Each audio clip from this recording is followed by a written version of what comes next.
Ајде, да съм да не беше крена. Добро вечер на сите. Се извинувам што нема доволно места, но знаете дека е јавна установа, дел од Националната галерија и додека театарот кој што се отвараше пред некое време потроши само 70.000 евра за една завеса, овдека нема ни грејење.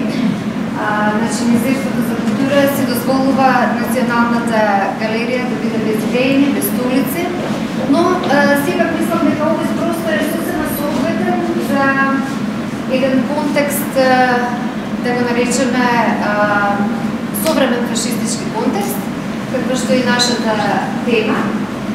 И токму за тоа ќе говориме вечерва сите заедно се надам. За оние што не знаат, појдовната иницијалната капсула за овој настан е постоењето на едно списание од 90-тите години, од 91-та година во Хрватска, кој што се викаше Арксим.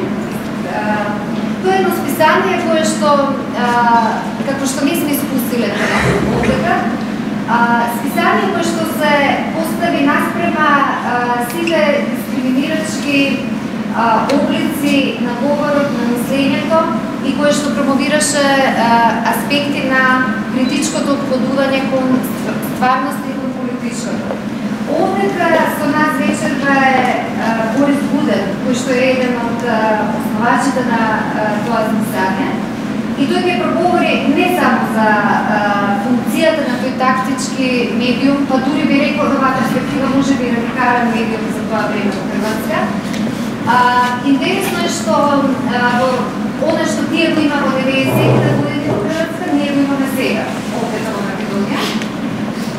Значи, тој и ги отвори тие аспекти на како се трансформираат облиците на личијата на фашизмот. Борис Буден е често наш гостин, овдека и ета, вечерно се надам дека ќе спровоцира некој мислење. Се разбира, се надам дека и тој ќе биде спровоциран, а и нашите други гости ќе бидат спровоцирани од него. Професорот Љубомир Данајлов-Вучковски е овдека, тој исто така слично како Борис Буден, како да кажам, тип мислител, кој што ќе ги каже своите размисли на сите овие теми. Томислав Медак од Загреб, од мама, кој што е, како да кажем, културен активист и филозоф. Како? Ради? Да, културен работ. И кој што исто така се бави со аспектите на правата на постоењето во разни облици. Жарко Трајановски, активист човекови права, експерт за човекови права, не е некој.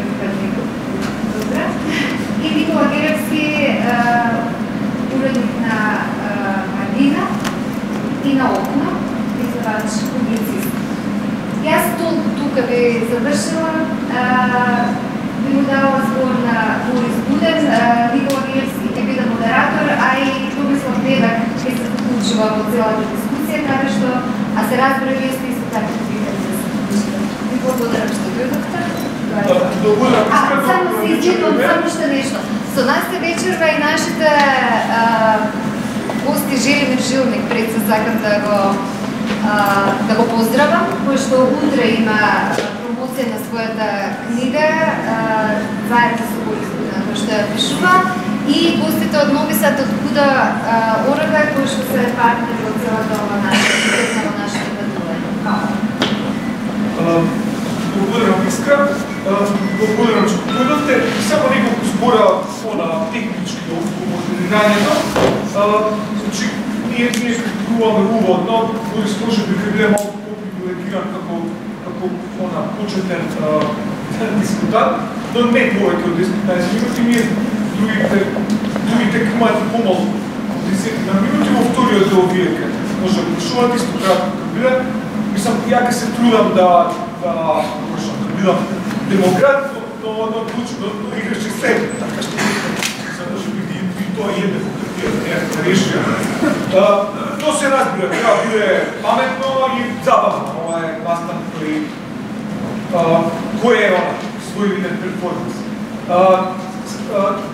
Може, поимако в разпоред да направим хляб, няма да издържите, там още по-ладно, вие ще стоят.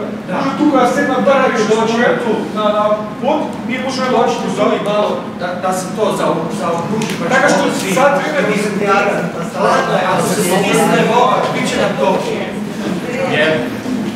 А дори позади, ако не е ладно, може да взете линия да се повече на позади, не знам, нема столици. Не, ама нема столици, не е проблем ние да взете позади, ама нема столици.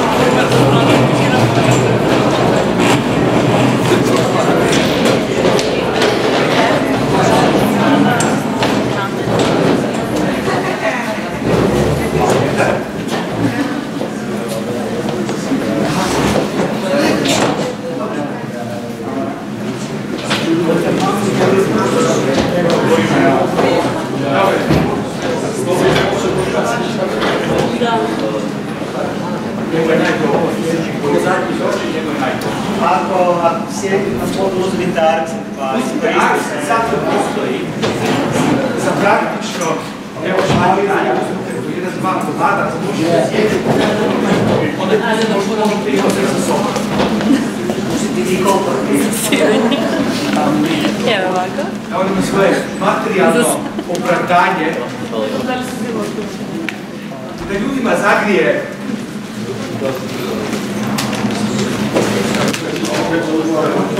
taj izgled ljudima.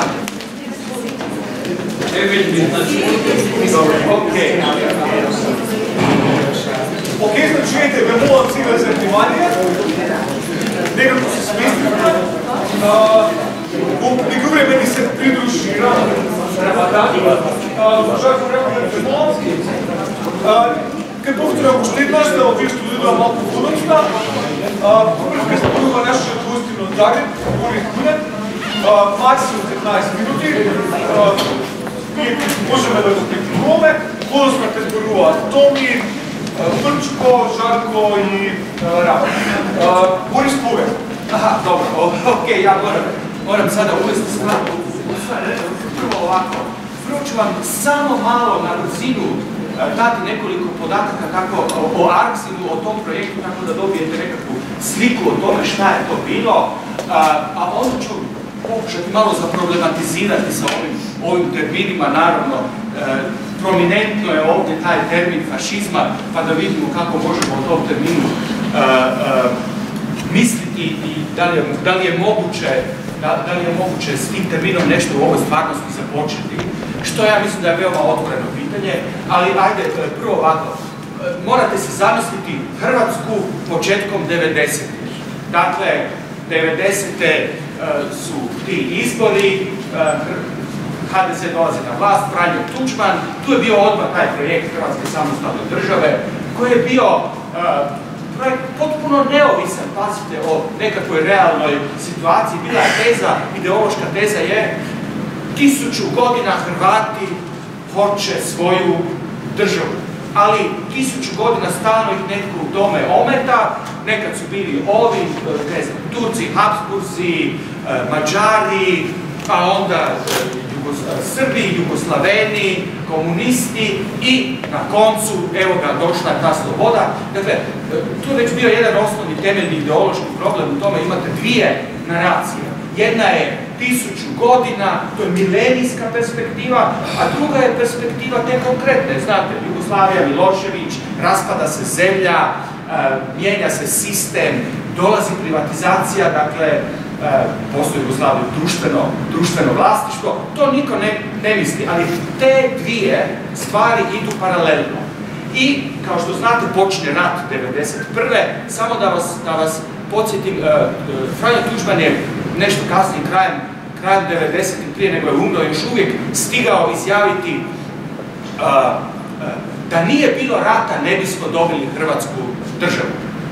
Što znači da, ako ste imali tu milenijsku perspektivu, trebao vam je rat. Jer rat je bio na neki način formativan za kompletno strukturiranje te političke pozicije, ideološke. Rat je bio na neki način ne samo nesreća koja se dogodila, nešto što je došlo dakle izvana, nametnuti rat, nego je rat bio potreba tog političkog trenutka i na neki način je rat pomogao da se sve odvije onako kako se odvije. Rat je bio korisno zbivanje u svemu tome i sama činjenica rata i sama činjenica te priče Tuđmanove rat nam je trebao da bismo, odmah u početku umanjuje svaki smisao onoga kako se danas govori o tom ratu, dakle počinitelji i žrtve, pasivne žrtve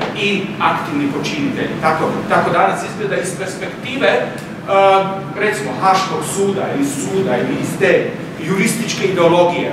Prošli događaji se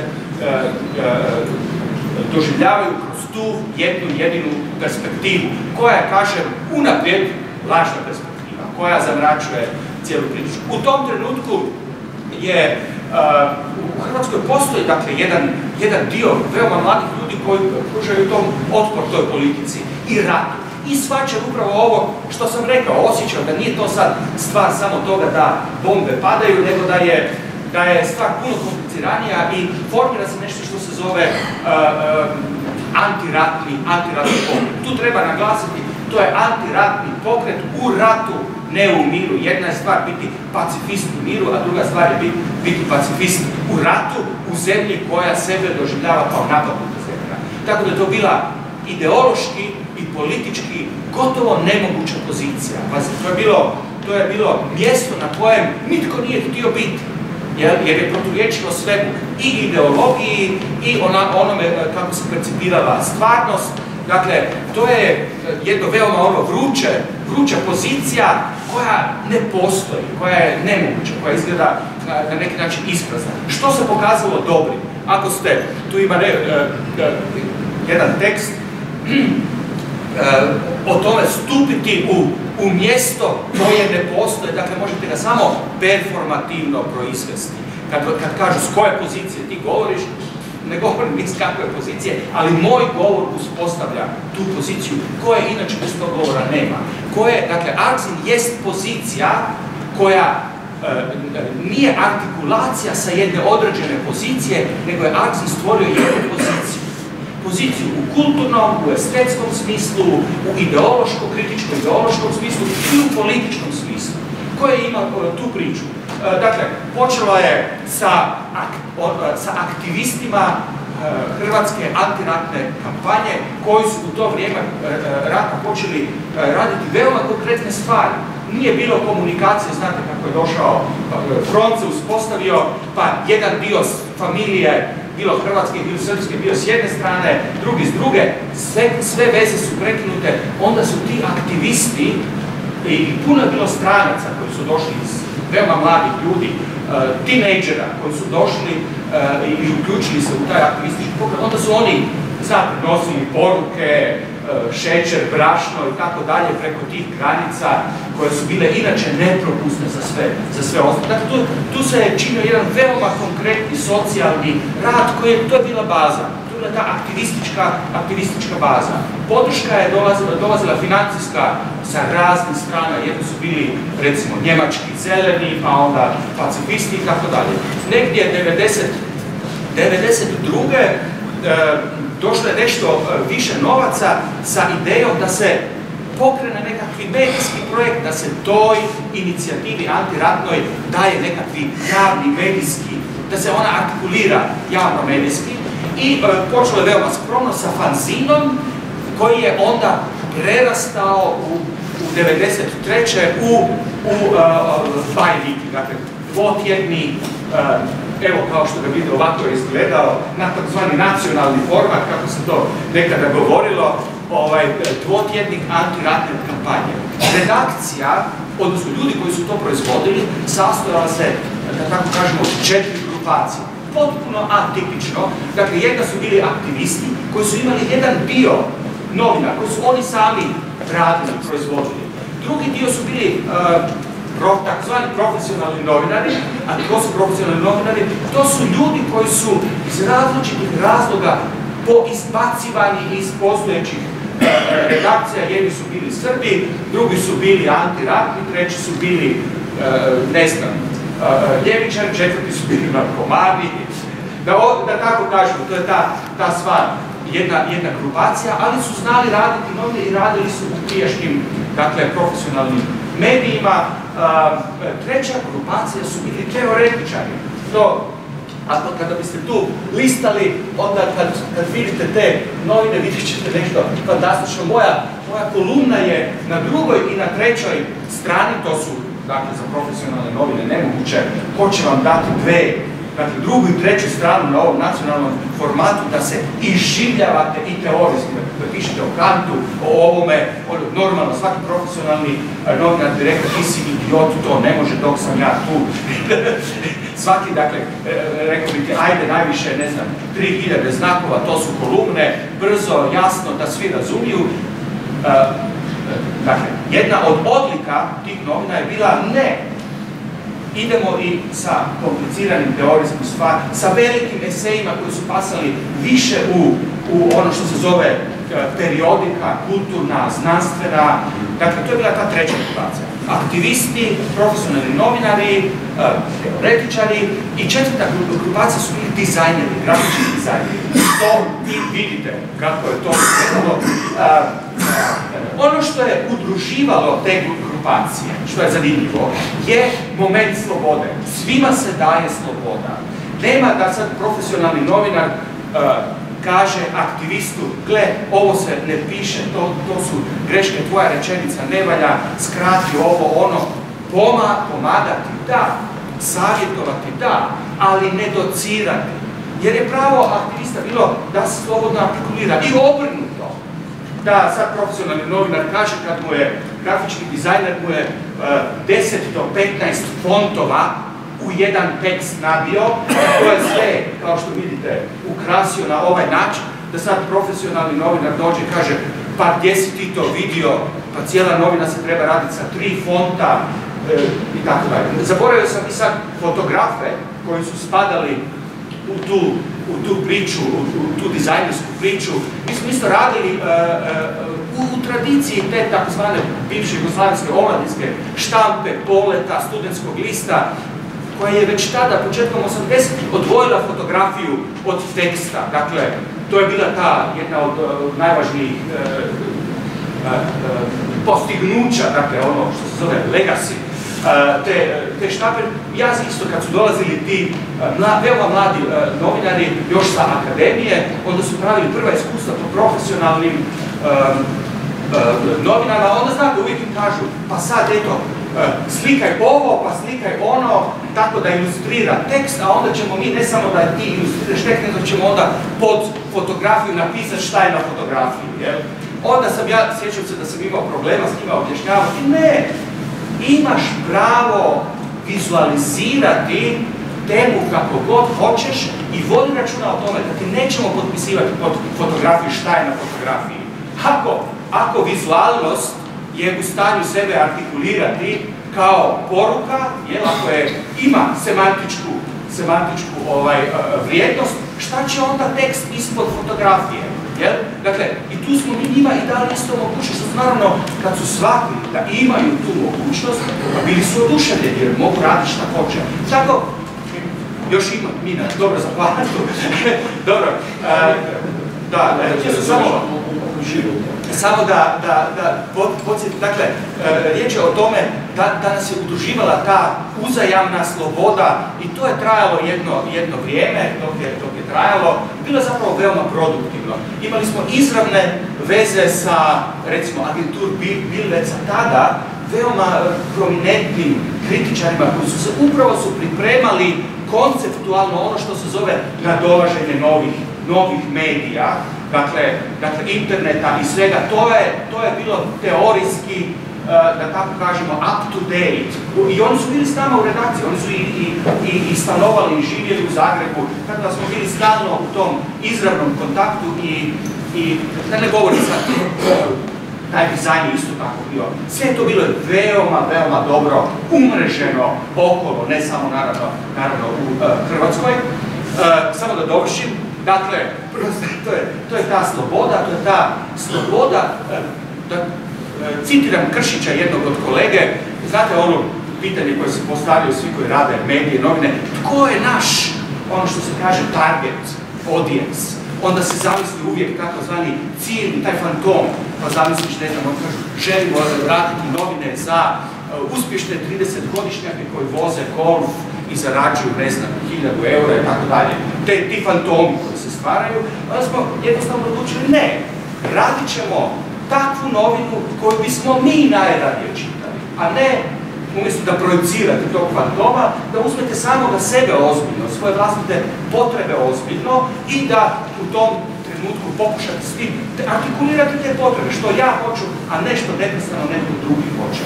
I ne kako mi drugi nameću, kao mi smo bili brutalno kritizirani sa stajališta profesionalnih novinara koji su na tom zagrebačkom uvijek su govorili, dečki, to se tak ne dela, dakle, to se tako ne radi. Uvijek ono se, jel, bezimeno se. Što je to se? Šta?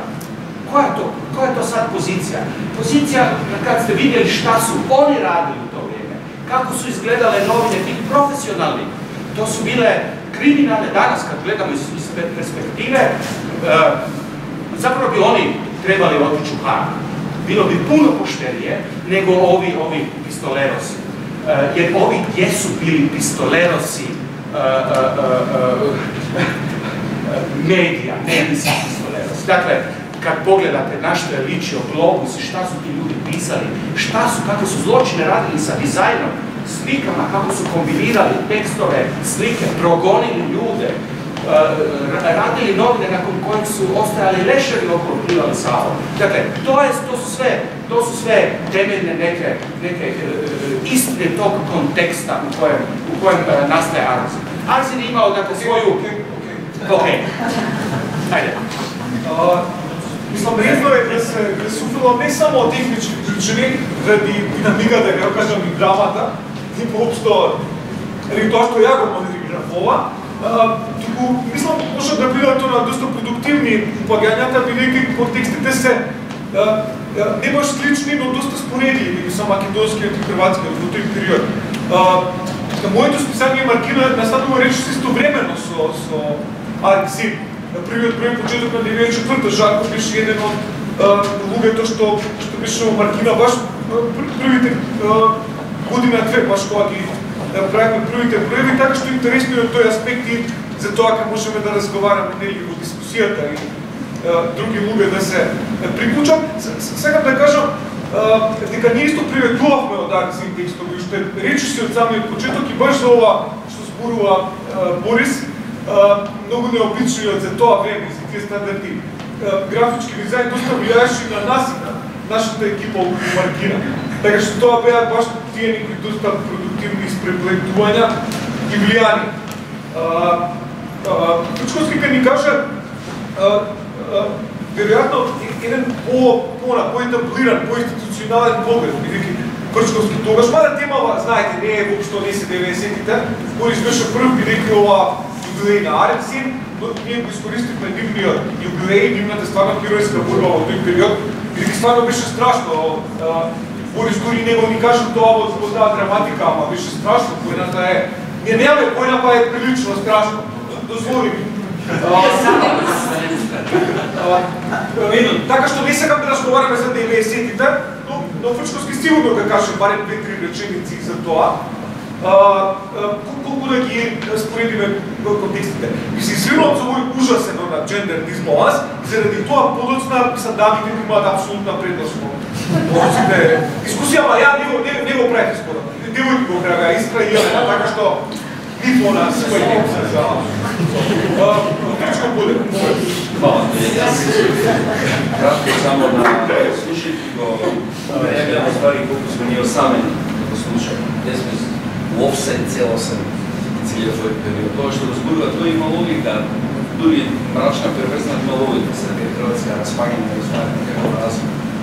А ние обратно, нема некаков чуден позитивен развој во тој период е масно излегот на таа приказна и одеднаш пропаѓаме како стари луѓе кои добиваат завршки и сипаници. Пропаѓаме тук. Сега кај нас има луѓе за новинари и новинарски редакции се укажа. Сега е тоа прашање кај нас е каза дечки, тоа се така модела. Ние пропаднавме практично во диктатура и тоа интересно е што се може да се роди во будната околна Европа. Значи, будната околна Европа може да се создаде мала, балканска диктатура. Тоа може да се создаде, тоа е много интересно да се разговара како. Инаку целосно не растури. Тука да немаме дилеми. Значи, создадува свој народ. Ово овде што го гледате, вака како се собираме ние, се приказни маркини, баш ова полја, казвате се маркини. Он се оствари целосно.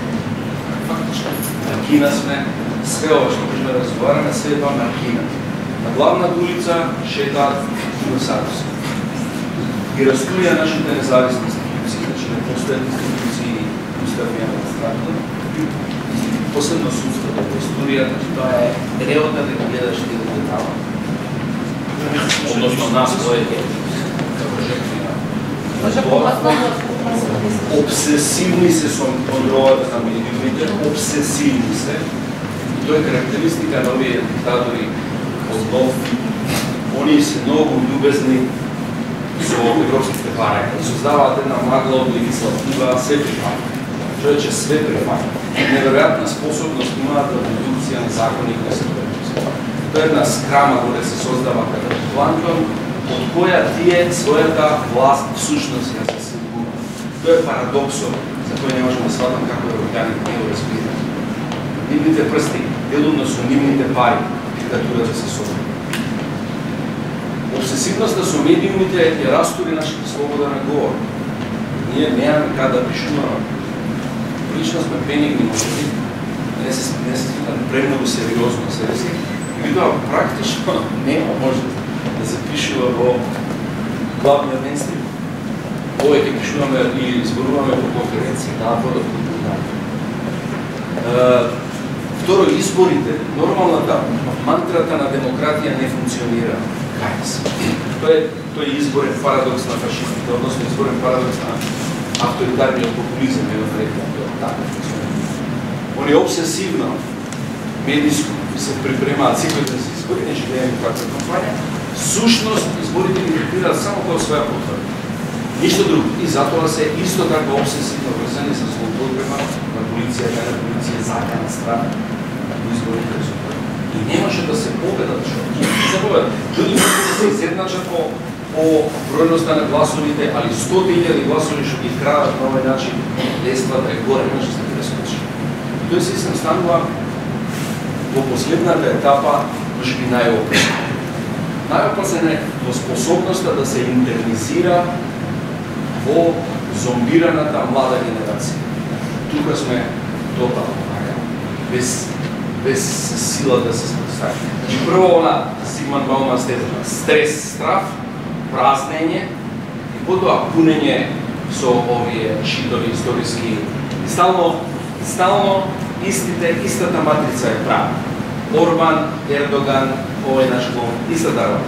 Значи, еден мост во една нулта историска тачка во која нацијата треба да биде being together, чиста, заедно живее за нас. Старата македонски дискурс. Потоа еден не значи ослободување партизани, па дури не ни ВМРО 19 век. Супер стар мост. Потоа директно врска имагинарен мост со сегашната диктатура, која тоа е изгубена на лакановска, изгубен објект на единство, повторно се воспоставува низ диктатура.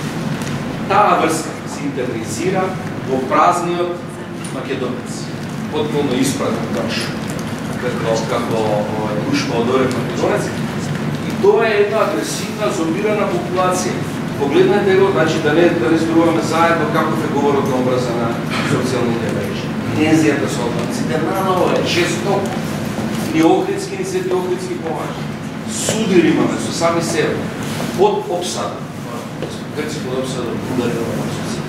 Споставија ситуација на држава под обсада и функционира маса. функционира.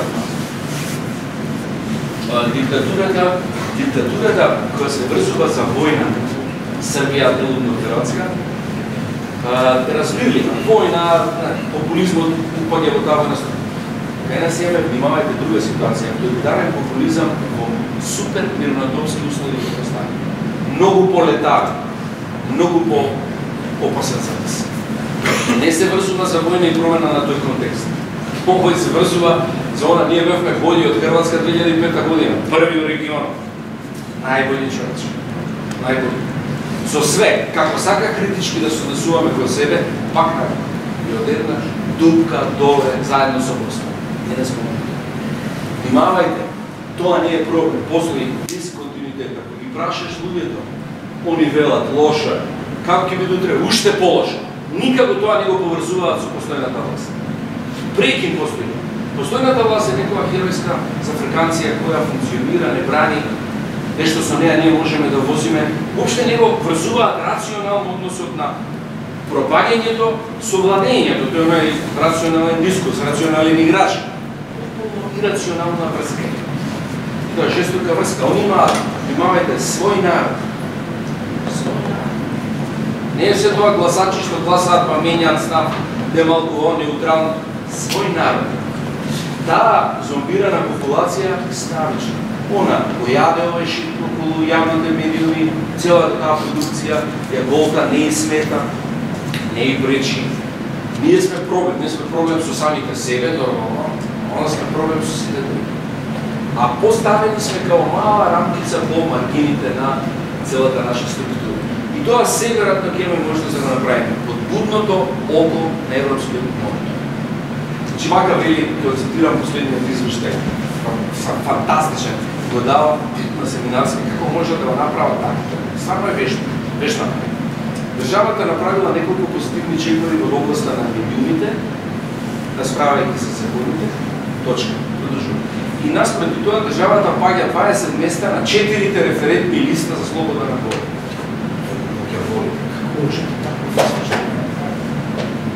Значи, наспроти се, држава, ајде, која не донела закон, има шанси, ќе донесе, пак се подела. Држава која донела све и паѓа натако. Хоплес кейс. Без надежност, но не им поминува мазно. Исто кај судство. Но малку околу тоа, околу тие европски брсти, неверување, нестоење за своите вредности, кои нас не фрустрира ужасно, што расправаме, чекуваме нешто да биде, може би потреба. Значи, броди нашата, едри нашата диктатура. Ти го оперирам, во оваа линија, будем сигурно ако има нешто да кажа, ти си исто критичар на Европа, Турчко исто е, не знам колку се разуме, али било е гневен зашто Европа толерише нашу диктатуру, но уред причичемо о томе да обичаш твој дел по Европи. За помладите луѓе и како што работи за Жарко, ке ги наброја, бидејќи и Фрчко тоа го спомна, на некој начин тоа ни е тема, нели, фашизмот, медиумите, отпорот. Ке прочитамо ние на ЕКО клучните одредници, ги има 10 на 12, како он го дефинира фашизмот. Култна традиција, синкретизам, мислам, Скопје 2014 е феноменален пример за такво лудило на синкретизам. 3 отфрлање на традиционализам, придружен со отфрлање на модернизма. 4 ирационализам, акција заради акција. 5 онаа културата која е критична, е сомнителна и се отстранува. Се толерира само онаква апологетска култура. 6 несогласувањето е предавство. Значи се инсистира на хомогенизација, идеја на секаква друга. Самиот фашизам настанува од индивидуалната и социјалната фрустрација. Тоа ни е исто, многу јасно. Целото ВМРО е една голема фрустрација. 8 теории на заговор се исто, едно од главните, да кажам, горива на машината, на котел. На 9 мачуизам, хомофобија. Тоа нема потреба ни да се објасни. 10 антииндивидуализам, селективен популизам. Значи не е битен поединецот, битна е партијата, битен е целиот народ, како мисли народот, не е битно ти што мислиш, битно е групата што мисли. И последните две што ги издвои, изам списокот е поглед, древни корени, инсистирање нели на што подалечно потекло. И последното, нацијата како племе, како заедништво врз племенска основа. Значи ова што за помладите, мала историска лекција, Жарко повели. И извини ако ти направи некои... Не. Благодарам, Колја. Ќе се обидам и практични примери да го поставим и да одговорам на прашањето. Дали ние ќе влеземе во учебниците за фашизам, за современ фашизам, како што влегла Србија на Милошевиќ и Хрватска на Туđman. Според мене ќе влеземе, зашто? Па низ конкретни примери. Јас и Колја имавме таа несреќа или среќа, можда едни меѓу првите да видиме што значи фашистичко действување и тоа во Струга на трибина, вака собрани, сакавме да организираме трибина и тамо наместо граѓани на трибината не чекаше една банда силечи кои што не ни дозволија да имаме трибина. Не може да не го препознаете фашизмот, кога ќе го видите во една банда која што има команда да ја спречи по секоја цена да го спречи вашето право на слобода на изразување. Вториот момент, вака, низ конкретен пример, каде што го почувствував лично фашизмот на дело, беше протестот на площадот, што беше каде што учесниците, колку беа стотина тамо, беа дислоцирани од една толпа маса луѓе, кои што силечиски буквално не изфрли од площад. Јас го препознаем, ете го, предавникот СРСИ. СРСИ-те, нели, модерна форма на евреи, нели, во Македонија се истребени евреите во Втората светска војна. Меѓутоа сега имаме така модерна форма на антисемитизам, ќе е употребата на терминот СРСИ и борбата против СРСИ-те, ете го, СРСИ предавник ме дислоцира од площадот. Што е втор момент? Тогаш веќе им беше јасно дека тоа што го кажам дека преродбата на Груевски создава всушност плодна почва за преродба на фашизмот, а идеја која што е реално во 2008 дека практично таа почва веќе е создадена. Исто така, самиот термин преродба заради преродба, без да се каже што ќе се преродува е исто карактеристична одлика на фашизмот, не само од Хитлеровата мојата борба, и воопшто една од особините на фашистичките говори и инсистирањето што на терминот преродба без да се специфицира на што води таа преродба. Други некои одлики, зашто сметам дека ќе влеземе во учебниците по каде што има современ фашизам, антипарламентаризм на дело отидовме во присврлање на пратениците и новинарите од собранието. Класичен фашистички чин. Правиш пародија комплетно до тогаш од целото собрание, а во моментот една банда луѓе кои што не знаеш и дали се полицајци или не, изфрлаат легално избраните представници, само оние кои што сметаат дека треба да бидат свргани и никому ништо. Тоа е класичен фашистички чин. Друг фашистички чин. Упадот на специјални полициски сили во најгледаната телевизија. И нејзиното тотално уништување преку, меѓу другото, преку системот на постојната пропаганда. Она што е клучна одлика на германскиот фашизам е пропаганда. Кога ќе си го поставите прашање како е можно 6 луѓе кои што одржувале состанок прво во една биртија да создадат такво едно движење кој што ќе ги освои срцата и умовите на најголемиот број германци, треба да имате предвид дека водач на тоа движење е специјалист по пропаганда. Адолф Хитлер започна да својата кариера како директор по пропаганда на една работничка партија која ја претвора во мајстор во организација и пропаганда. Она што ние го гледаме дека Единствена индустрија во Македонија која што се развива и успешно функционира, тоа е пропагандната индустрија. Пропаганда која што создава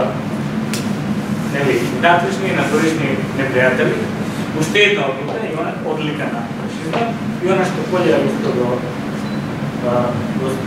го спомна, тоа е теориите на завери. Односно, заверата е тука дека внатрешните непријатели и надворешните непријатели делуваат синхроно со некоја цел да се уништи нешто друго.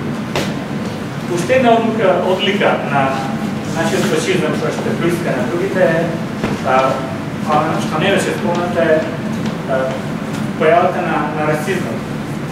Идејата за, ќе се рече така, ние можеме ли да имаме расна чиста нација во овој момент, меѓутоа кој ќе се сетите дека обвинувањето на триумфалната капија на пешаткарите во автобусите дека беше проследено со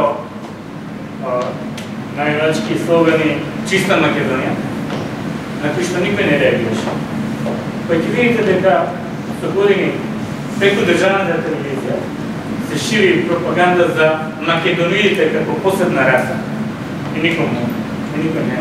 Значи тоа се симптоми на еден нов расизам или на создавање на една чиста раса македониите. Знам, може да ќе ви јас нешто, меѓутоа тоа не е смешно кога ќе го чуете на државна телевизија, тоа е платено од некоја и тоа е дел од една пропаганда.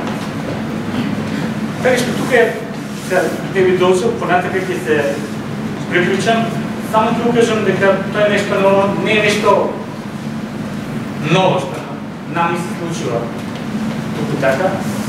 И претходно фашизмот имаше своји следбеници. Милошевиќ имаше тука многу следбеници.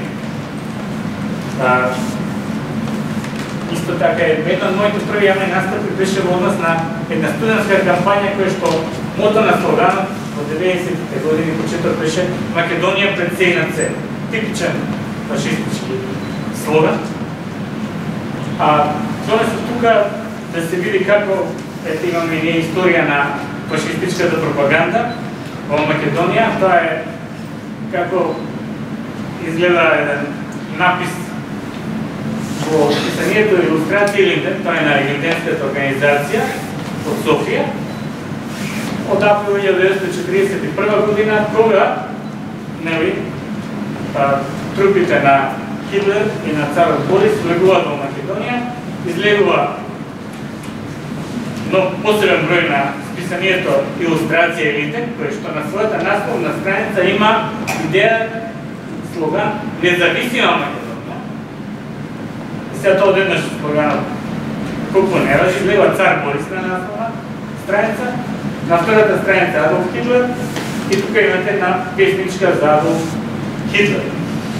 И само ќе цитирам еден вика илинденците кои што во превод, кои што ги вложија својата младост во борба со вековниот враг, така натаму, со симнати шапки се поклонуваат пред големината на спасителот на светата им родна земја Адолф Хитлер.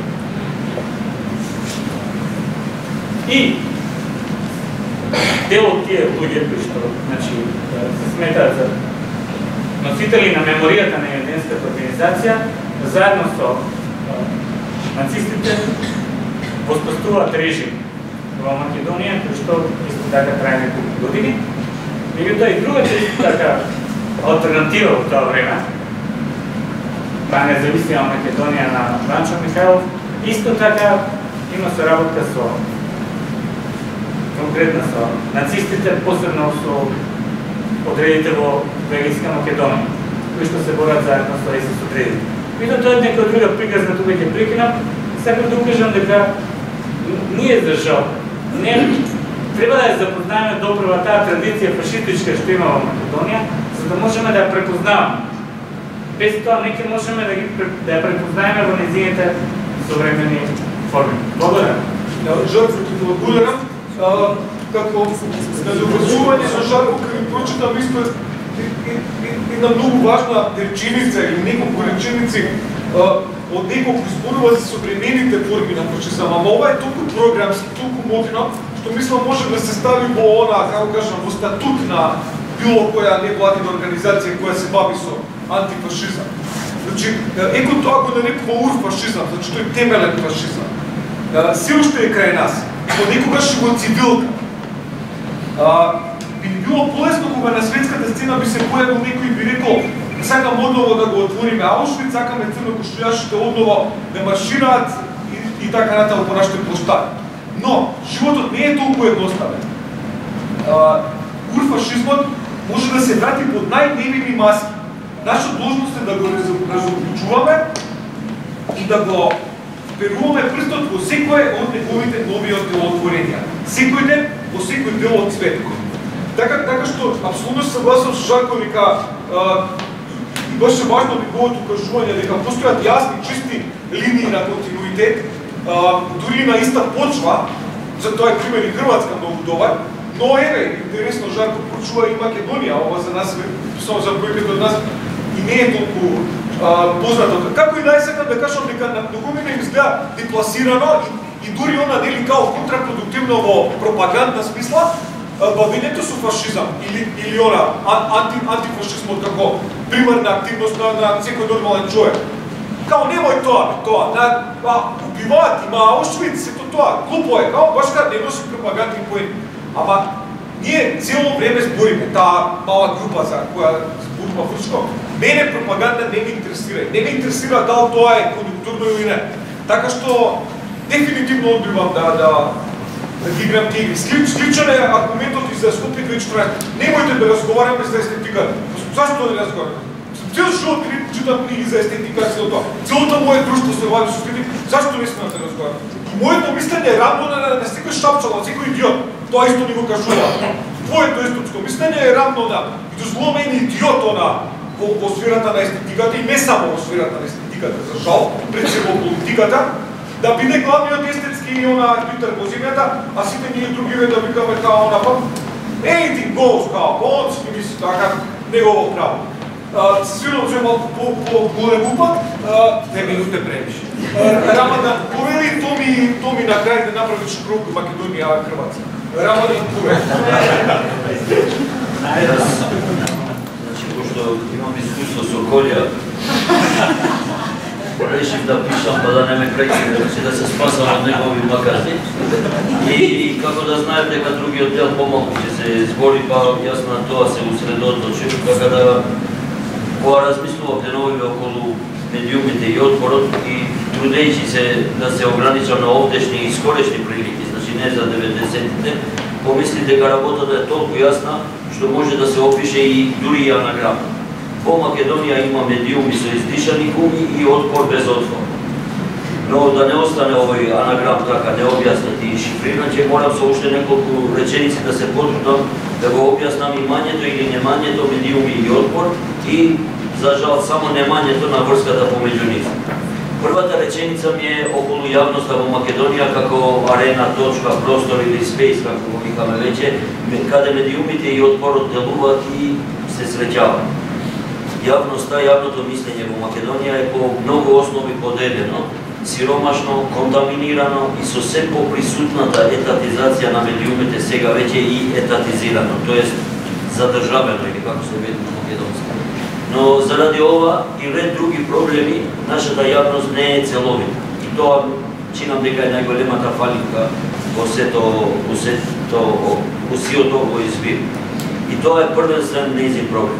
Потоа доаѓаат медиумите кои заради нивната осиромашеност, несогледување на нецеловитоста на оваа јавност, постепено се претворат во медиуми кои заради неконтинуитетот, неконзистентноста и нецеловитоста се претворат во секташки медиуми. Или поточно, медиуми кои имат тенденција да се опходат само со една нецеловита јавност по принципот на сектите, кои првенствено им е важна таа нивна интерна јавност.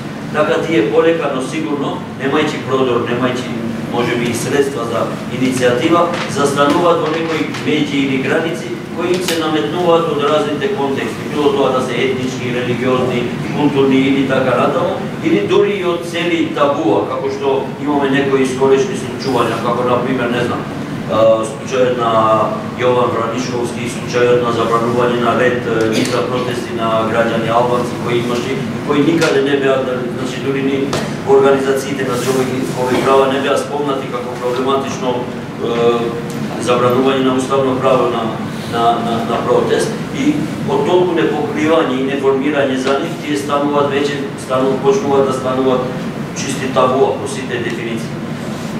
И ваквите медиуми тогаш стануваат точно како еден автомобил со издишани гуми. И тој, иако проаѓа некоја дистанца, тој сепак гледаме дека губи од брзината и веќе е одредена и веројатна точка на застанување. Знаеме дека кога тогаш тој медиум ќе престане. Отпорот, од друга страна, значи сега паралелно со медиумите, отпорот од друга страна, мислам дека патиот тоа, освен што патиот тоа што медиумите се нецелосни, тоест така се секташки медиуми без своји припадници на секта, и од генералната поделеност и нецеловитост на јавноста, но тие патат и од самата поделеност на тој самиот отпор. Така како што медиумите секој од нив се буди и заспива во некоја своја Македонија, која како секташки сака да ја направи, така и отпорот, кој во многу голем размер, дури до индивидуалност е поделен или веќе атомизиран, се буди во некои своите Македонија. Замислете. Кога ќе додадеме на ова дека отпорот во Македонија не само е поврзан, туку некогаш дури и зависи од големи граѓански невладени организации, донатори и така натаму, тогаш тој се соочува и со нешто што нели сите го знаеме како бирократска крутост. Освен ова, има и една, забележуваме и една калкулантна комфортност, по која присегнуваат многу интелектуалци и други индивидуи, кои од предходно или се оставени сами на себе од медиумите, невладините и целиот отпор, или така веќе решили индивидуално да настават.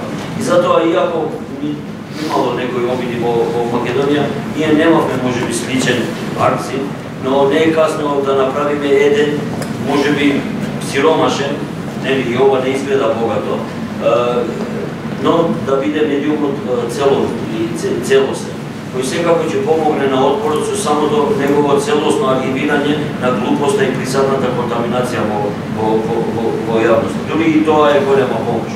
Решението е, мислам, во поцеловити медиуми и еден отпор со отпор за било каква инклузивност. Затоа што ако има едно мерило кое се докажало како точно за мерење на успешноста на промените, емансипацијата, револуцијата, покретите и било какви промени, тоа е дефинитивно инклузивноста. Секој покрет или промена успевал по тоа колку зафаќало, колку бил голем степенот на инклузивност.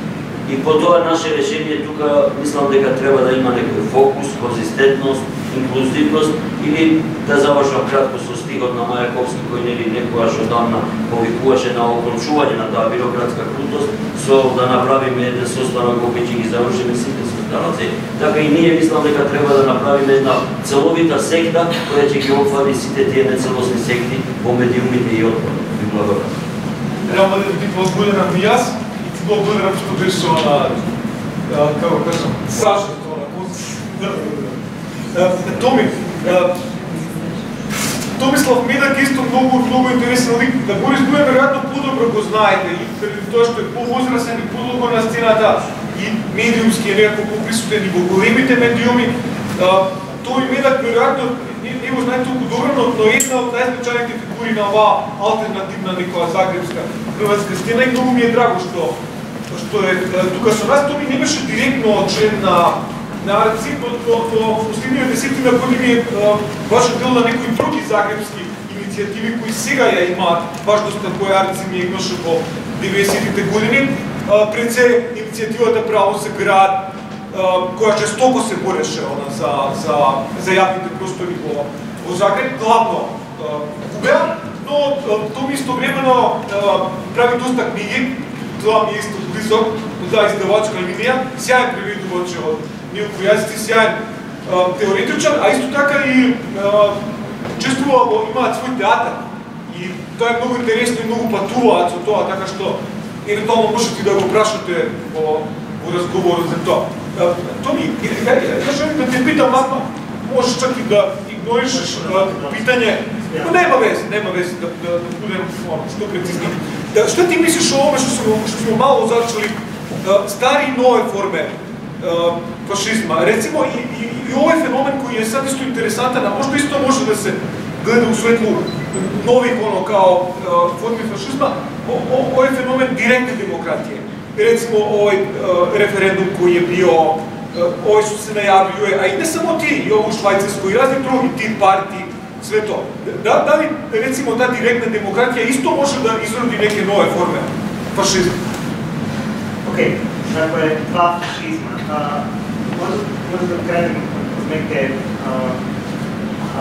практични разини. Јас овде заpravo сjedim kao издавач другog izlaska Arksena na Kijevske, a budem recimo tu u svijetu prvog izlaska Arksena na Kijevske. I ta dva momenta obilježavaju, ja bih rekao, dvije različite zagrade za ljevicu u Hrvatskoj i dva različita momenta formacije fašizma u Hrvatskoj.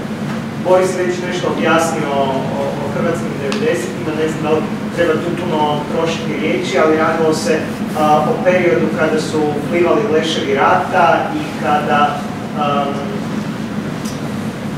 Arksien kao jedan alternativni medijski projekt je okupio upravo ono što hrvatski nacionalni projekt nije mogao prihvatiti unutar svoje vizije homogenog identiteta, kojeg je onda imao potrebu kroz kulturu i rad učiniti i realno homogen.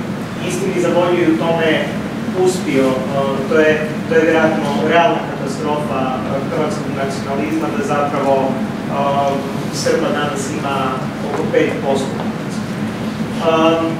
Dakle, to je jedna formacija... A bilo je 12, tako? Bilo je tako negdje oko 10, nešto malo... Oko 200.000 ljudi je iseljeno prodano. Dakle, to je relativno jasno. Današnji moment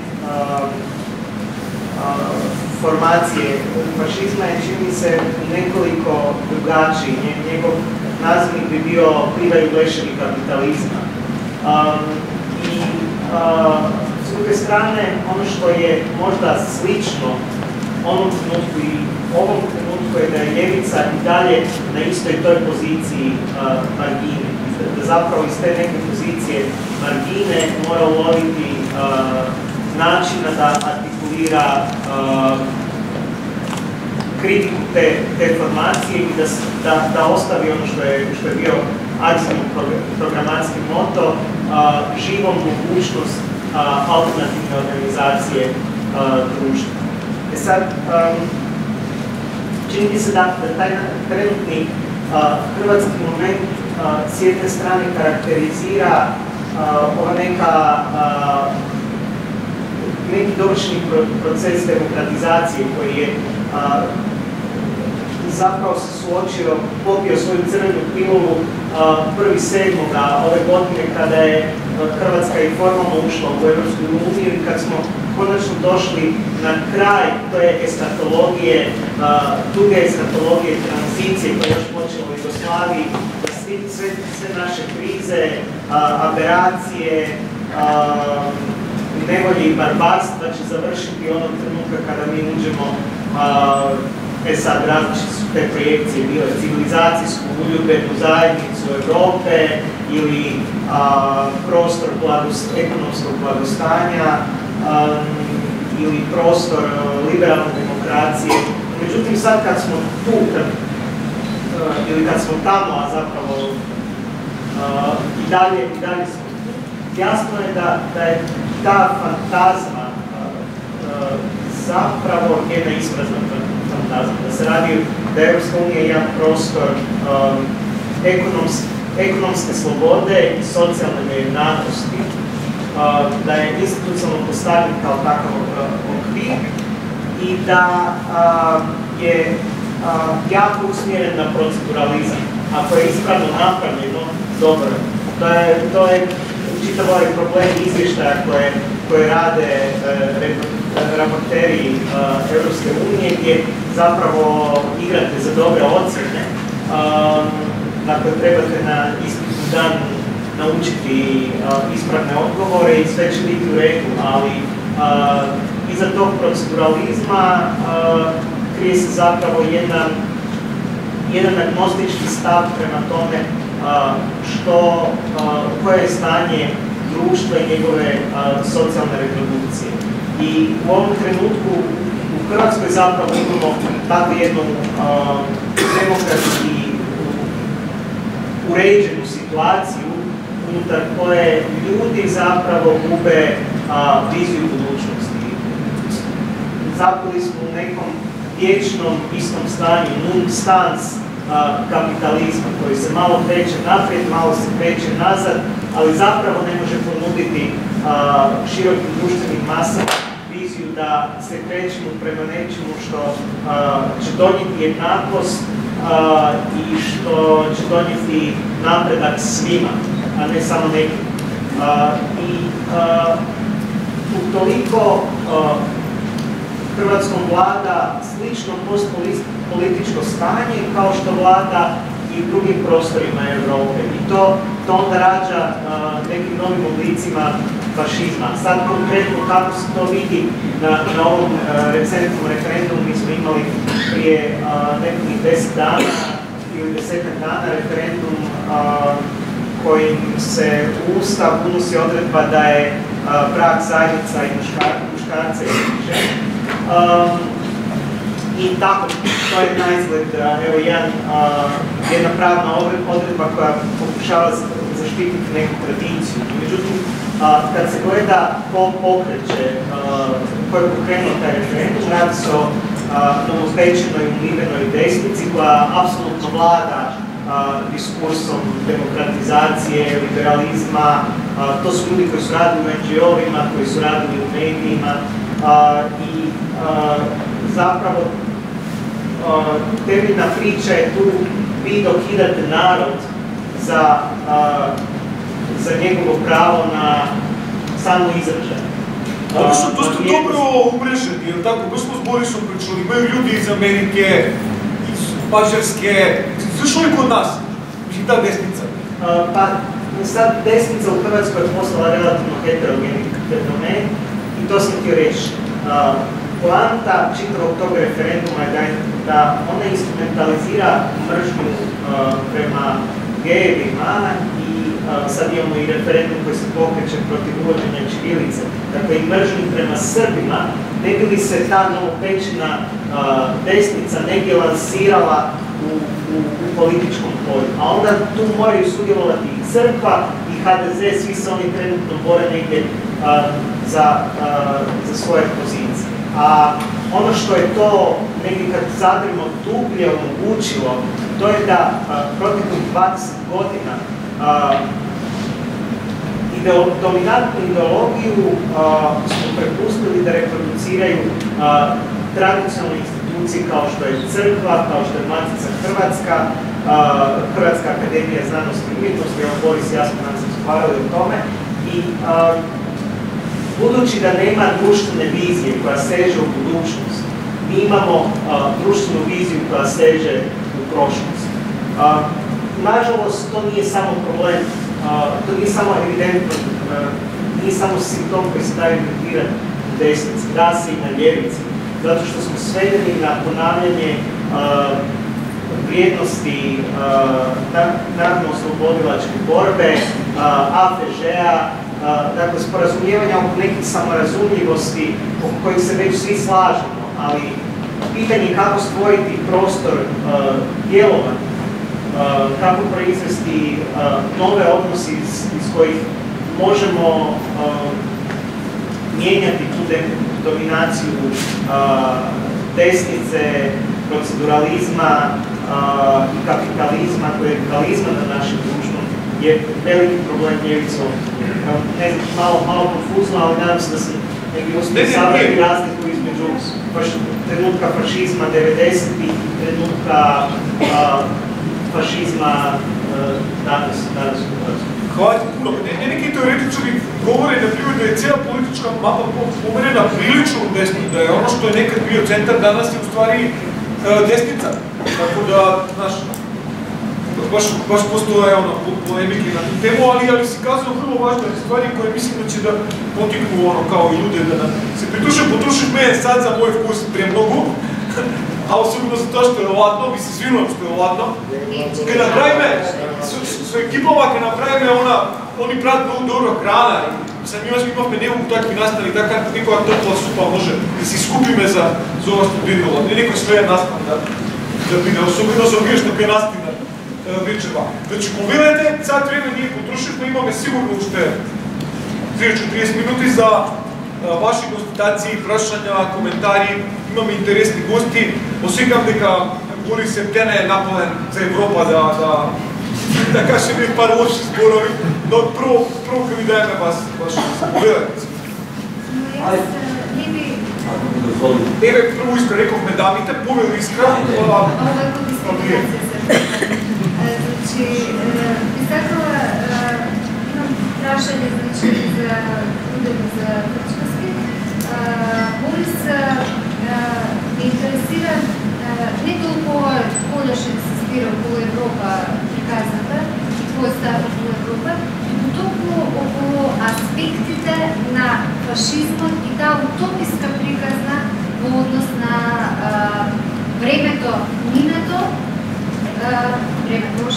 времето минато, кое што го артикулира тој фашизам сега.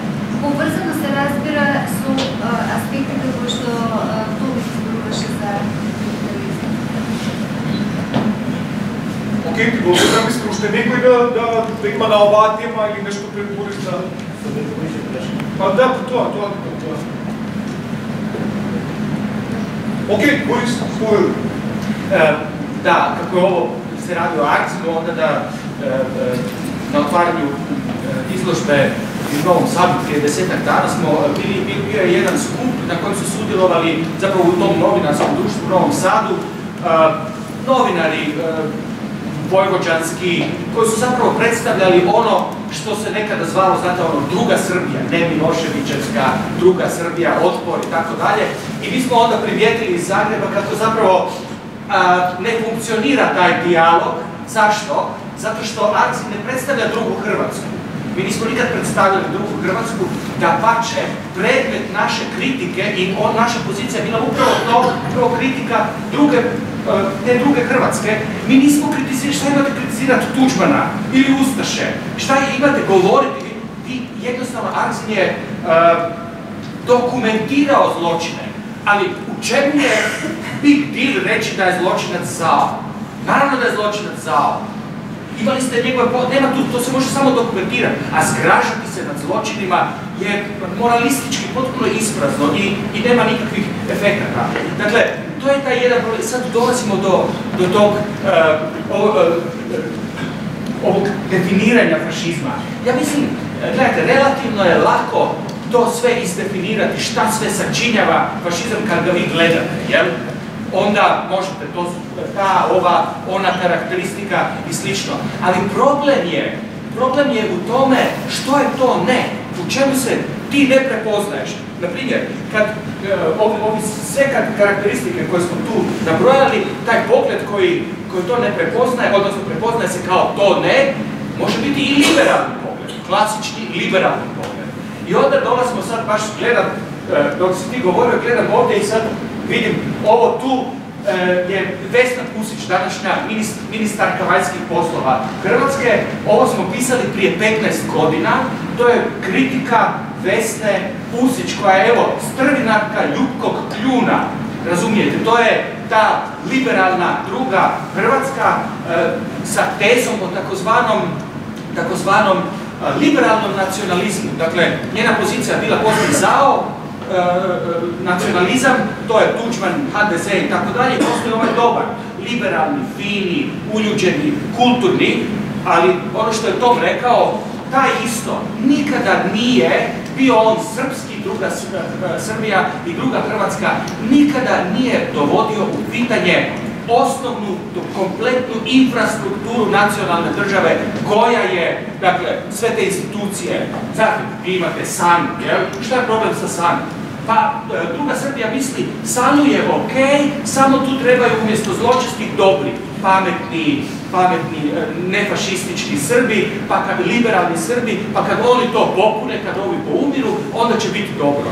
I tako neprestano isto i u Hrvatskoj treba okupirati te sve institucije i tako dalje. 15 godina kasnije Vesna Pusić je na vlasti, a tekst ide ovako. Ako je vjerovati Vesni Pusić, dakle to je prije više od 15 godina, čeka nas sretna, odnosno liberalna budućnost, što je za mnoge isto. Naime, na sljedećim izborima pobjedit će opozicija i tako dalje. Dakle, tu je obećanje te sretnije budućnosti, kao što vidite, 15 godina kasnije govori se ponovo o fašizmu. E sad, dolazimo, šta je taj kvazi nefašistički pogled koji zapravo cijelo vrijeme oportunistički poslužuje taj rastući fašizam. To vam je, zamišljam si, kako si ja to sad zamišljam. Pazite, kad neko, zamišljam si hrvatskog uljuđenog građanskog liberala koji je upravo glasao na tom referendumu protiv definicije, dakle protiv te desnice, kako dolazi ovdje u Makedoniju i sad gleda ovu novu estetiku, jel? Koja je tu, dakle, gleda te konje, čuo sam nema ni jedne kobile, ali dobro, dakle, gleda ovo što se pretvorilo tu. Šta sad on vidi? Dakle, šta sad on vidi? On vidi kič, on vidi primitivizam, barbarizam, balkansku nekakvu, ne znam, potpuno, dakle, inferiornu kulturu, jer tako nešto u Zagrebu nemoguće. Dakle, građanska klasa bi bila, ona ne bi dopustila, ona ima estetske kriterije, tu su arhitekti, urbanisti, akademici, oni ne bi dopustili da se ovako nešto dogodi u Evropi, a ovo je dokaz da ovo nije Evropa. Šta bi onda sad trebalo odgovoriti tom zgražajućem hrvatskom liberalu? Trebalo bi podsjetiti, da idemo na taj početak. Kako počne ta demokratizacija? Pa tako da se dovodi jedna konjanička figura na zagrebački Jelačić plac, Goldstein koji je radio zajedno sa Vesnom Pusić i stvarao tu liberalnu stranku, on je to doveo. Nije bez ikakve diskusije o tome, šta znači estetski Fermkornov spomenik preko 100 godina, jel? Šta on sad znači na hrvatskom glavnom trgu koji se zvao Trg Republike? Ko je bio Jelačić, jel? Koji je podržavao reakciju 1948. gušio Mađarsku revoluciju, 1948. u Beču streljao jednu generaciju studenata i liberalnih revolucionara, pazite, liberal dovodi toga. Dakle, to je radio. Dok su hrvatske trupe, dok su hrvatski bojovnici silovali Beč po Beču 48. Daj mi sad dopustiti da dovodim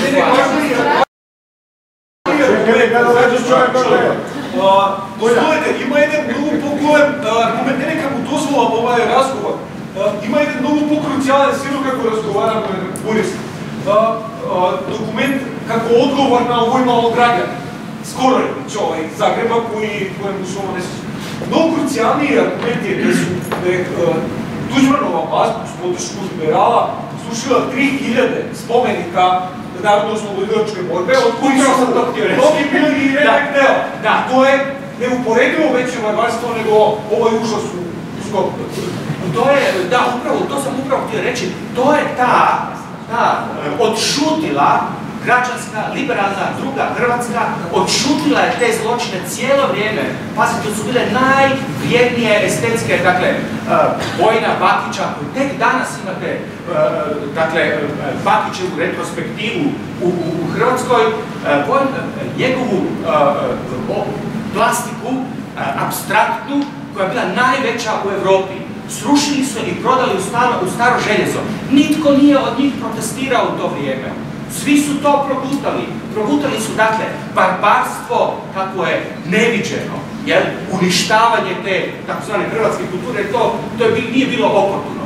Dakle, dolazimo do toga, pazite, treba fašizam prepoznavati, ne samo dođeš ovdje i sad vidiš ovu situaciju, ovu sliku i sad, fašizam, evo ga tu je, ja, ne fašist, gledam u fašizam, nego upravo to prevođenje te situacije, povlačenje, stvaranje kulturne razlike gdje je politički i socijalno i historijski nema, umjesto da se prepozna, da prepozna svoju vlastitu, ono što bi Hegelovski rekao Werdegang, put postajanja, da prepozna u ovome što vidi ovdje, da se sjeti, pa mi smo budale vodili konjanike tu na glavni hrvatski trg.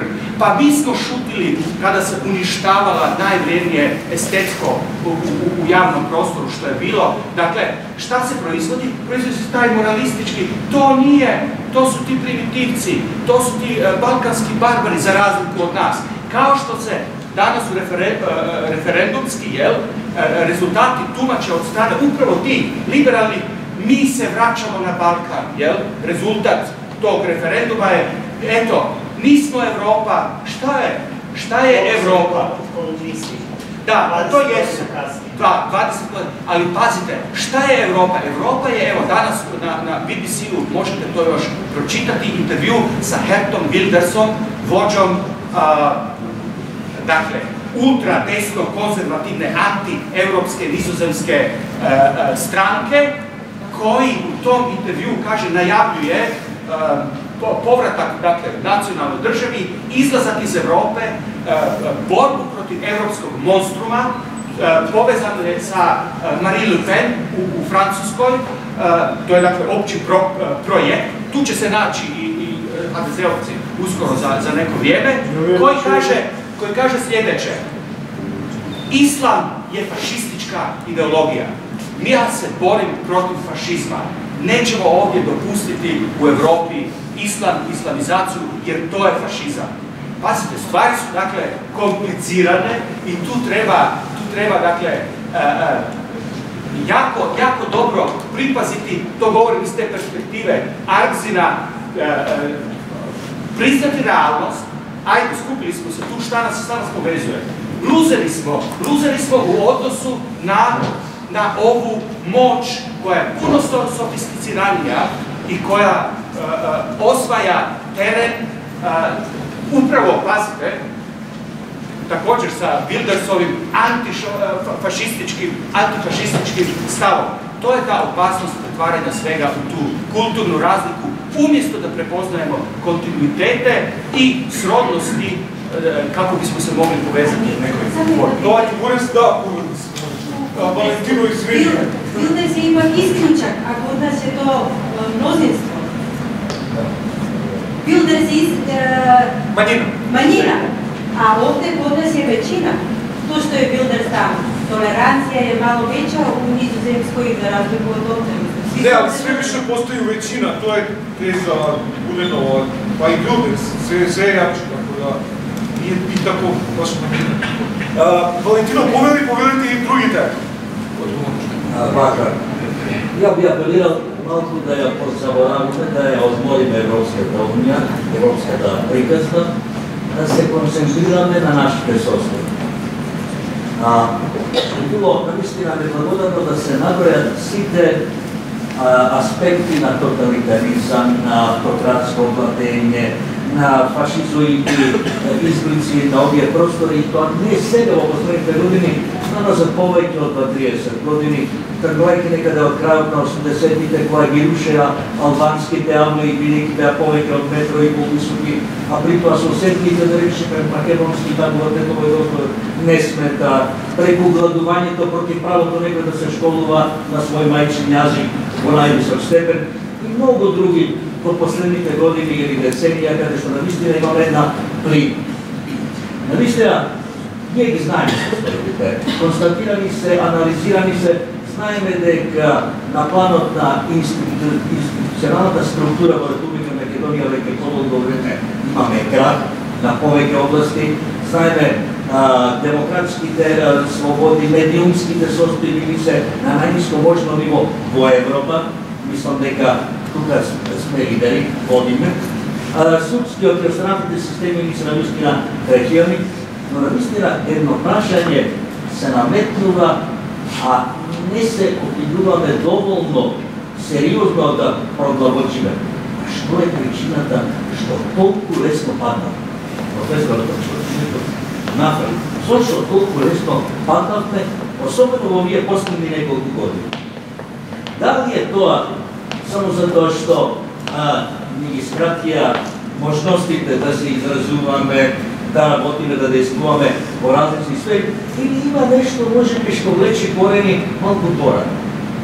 Има ли некои стереотипни состојби и стереотипи со кои што сме живееле и пред овој период кои што влијаат на оваа состојба?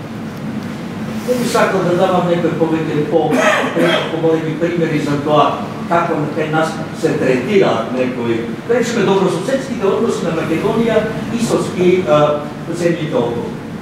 Тоа е еден таков идиотски стереотип од кој што не можеме да излеземе не сега, наназад десетици години. И при тоа, обвинувајќи ги другите за лажирање на историјата, воопшто не прашувајте се кои ние нараци, во кои ние идиотски нараци живееме со години, децени. Тоа е само едно. Има многу така. Не придонесовме ни сите ние помалку во изминатите деценија две во таа наша, да не ја кажам каква транзиција, до ова дереče во кој што сме сега. Сега, дека ова што ни се случува во последните години е навистина експлозија. Тоа е крај. Но, се прашуваме и други, не само јас. Како можеше да ни се случи до тоа? Како можеше да ни се случи, па мене бидејќи сум исторична ветноста, како можеше да ни се случи Скопје 2015? Знаеме како не имаше, најави па имаше, пресконференција, па анимација, ова, она. Знаеме како во институциите на системот тоа се гледаше, но како воопшто ни се случи? Зошто тоа го случи? Ја немам искрено да ви кажам конечен одговор.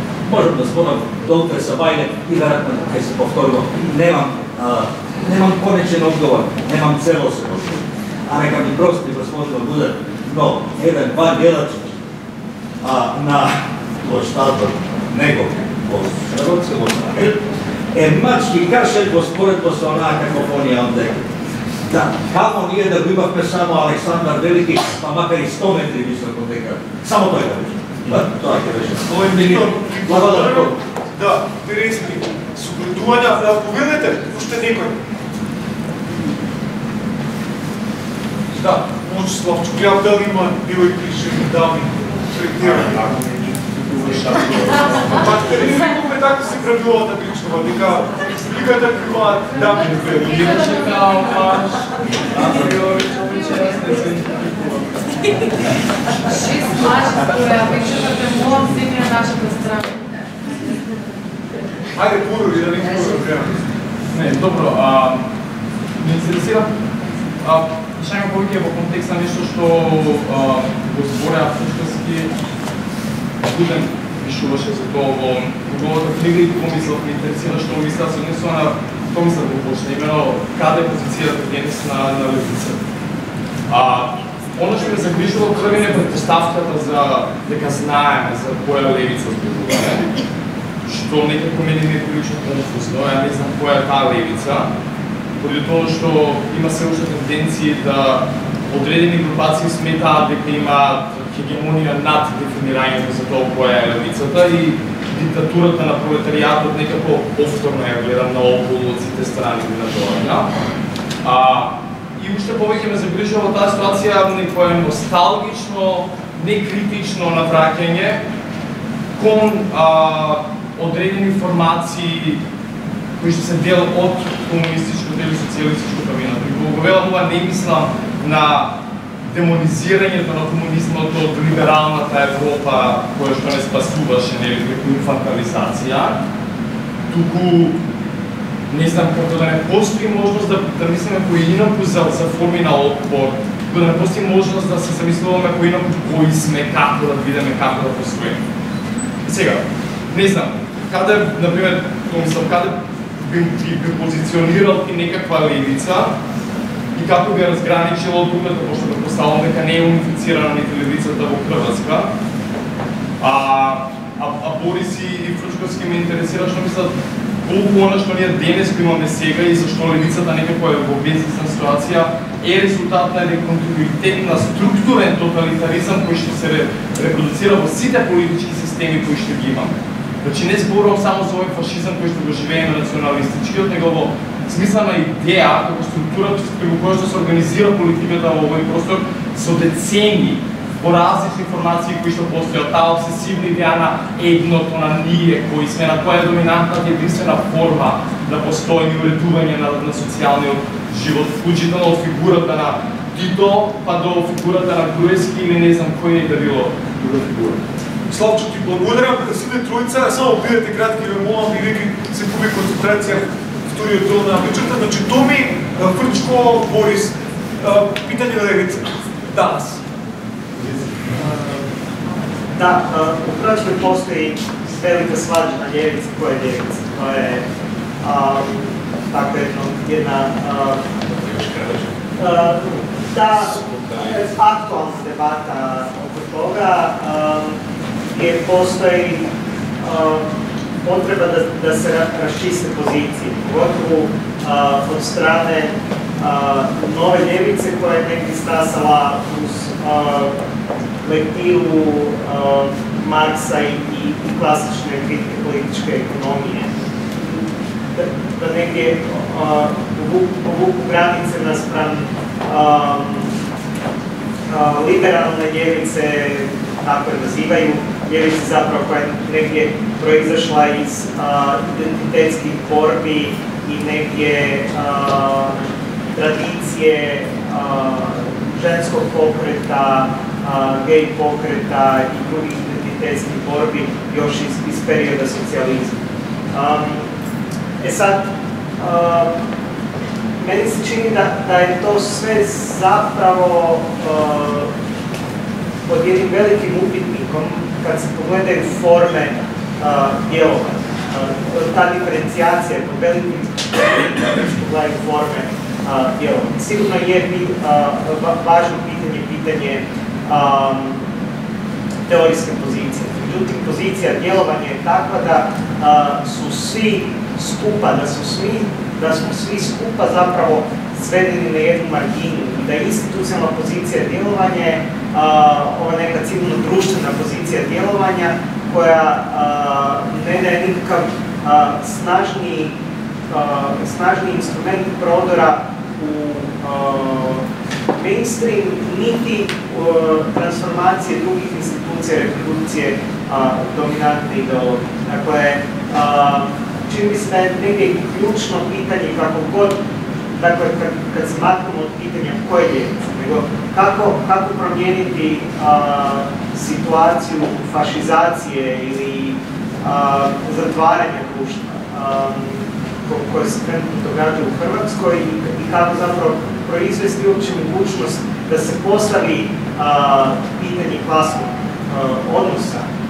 To zahtijeva zapravo jednu institucionalnu izgradnju.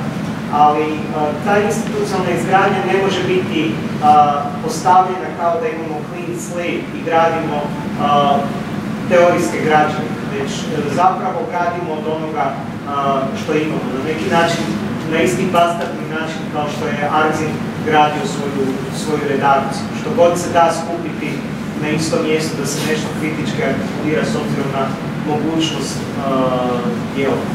Ne znam, to je moje viđenje, malo je pragmatično, ja mislim, ali... Ok, pa povjeruj, Frčko, Boži. Состојбата програмска на нашата левица е ужасна. Следниот аспект. Прво, гледате програми нови.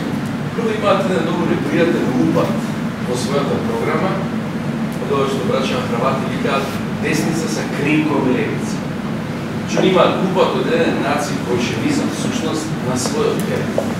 програмата на држава не е целосно левичарска и тоа ради. Они имаат неколку бежа на себе ставено, десничарски беж за против хомосексуалци, нешто семејство, но тоа се бежови. Суштината на структурата е левичарски, они имаат купат сега у програма. Че сега расправата во нашите медии ствари рецитација на левица. Човек ќе дава 3 пензии, ќе дава 5 пензии. Све левичарска, дистрибутивна, голема држава. Тоа. Зашто нема проблем да се дефинираат програмски, односно имаат обврска да ја бранат вредностите на центарот и десниот центар социјалдемократи. Това никога не ги брани. Приватна собствена, човечки права на пазар, што за некои приватности, главни работи на гражданските права и паѓаат неа на ова таа не се снава. Со тоа видите нема врска со ова субверзивна левица надвор од партија. Е голем проблем за социјалдемократи. Меѓутоа, најголем проблем не има програмот. Најголем е проблем што се тие институционална, процедурална партија така се создава, а овие им ги пресекува институции. Тука не се снаоѓаат социјалдемократи никако. Че треба да идат в парламент да работат кој не е парламент. Треба да идат избори кои не се треба да се бават институции кои ствари знаат дека не се треба да тужат до судство кој знаат дека се институции кои не се институции. Овие им ги пресекува институции, а тие не можат поинаку да се организираат. Сега е тоа абсурдна ситуација. Нешто прават во нешто што сами знаат дека не може да распоме. Дека се нацелат да распоме. Многу тешка, љубко тешка ситуација, али на левицата е конституира. Иначе, класичен проблем, идеолошки проблем на социјалдемократите што немаат тоа. И класично за нив важи она што Антонио Грамши или Зигмунд Бауман денеска го вели. Нема, оние изгубија битката за културата со десница. Културната битка е изгубена. Немаат утопија. Сега немаат утопија. Нашата реакција, драги мои, е реактивна. Они прават што сака, ние джавкаме дека е тоа кичо комунизм. Утопија, левицата не. Утопија нема друго движење, нема друга партија без проекција на утопија. Таа културна битка ние губиме сега. Но башка имаат екзистенционални проблеми со програмата и со институциите на така се бори.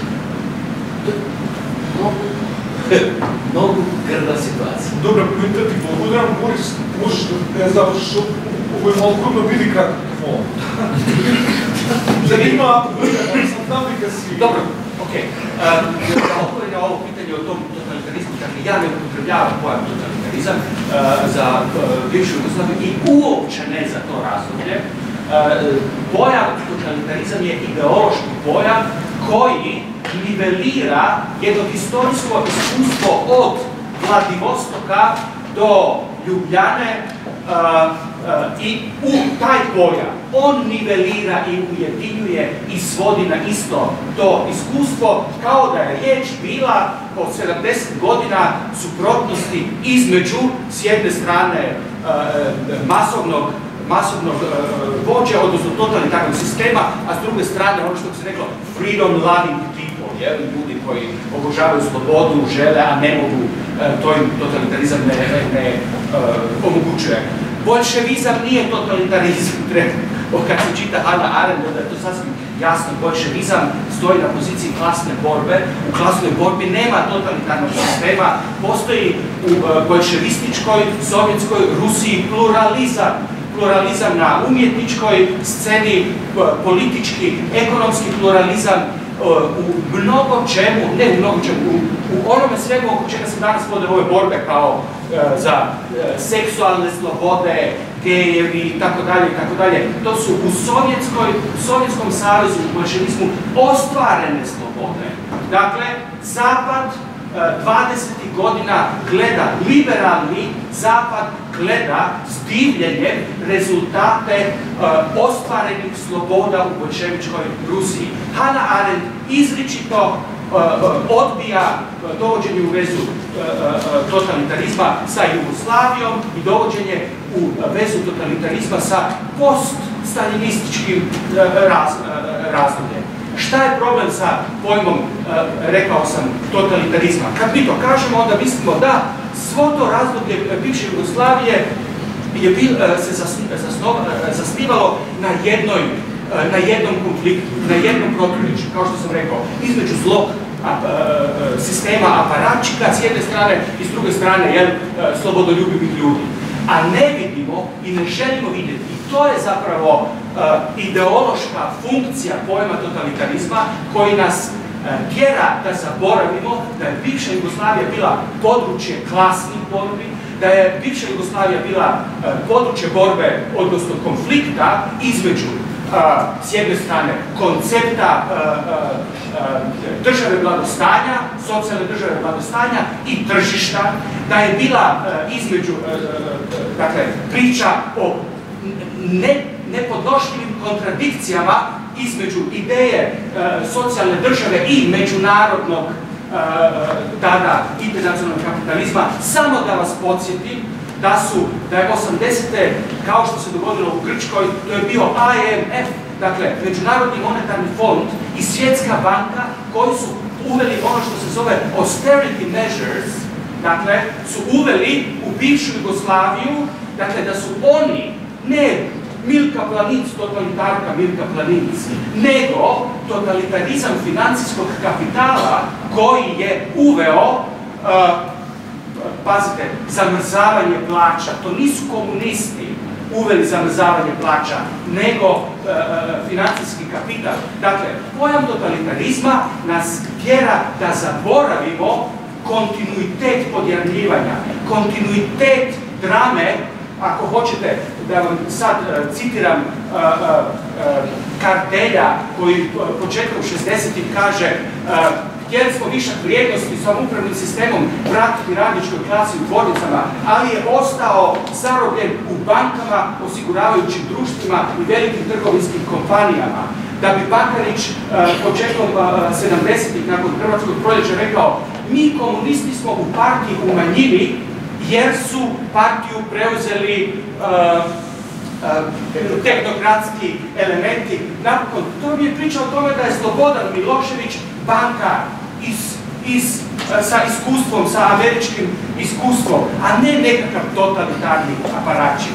Dakle, zato, to je s jedne strane, treba biti, stvarno se sjetiti nekih temeljnih stvari i shvatiti koja je funkcija pojma totalitarizma, ideološka funkcija podjarmljivanja, to je jedna stvar.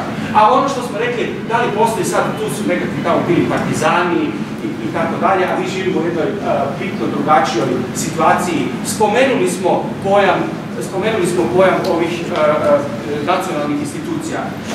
Miklav Škomej, mladi slovenski teoretičar i umjetnosti i kulture, napravio 700 strana analize partizanskog koncepta kulture. Dakle, kao kritike građanske kulture, dokumentacija, teze i tako dalje, imate, pazite, 700 strana. Samo da kažem, dakle, da se vratimo, on je shvatio nemoguće antifašizam ako ne dovodiš u pitanje ove koncepte koji su ovdje ostali, koncepte građanske kulture, koncepte institucija građanske kulture i tako dalje i tako dalje. Dakle, tu postoji nekakva mogućnost, ali onda priča biti drugačija. Окей, благодарам, Борис. Ти кажав, модератор сум се опитал да видам демократичен, пусти се 5-6 луѓе, не само Борис, организаторите можа да направат поинаков формат, можа 20-тројца, заради тоа инсистирам сите да бидат релативно кратки и вие имате шанса, така што повелете.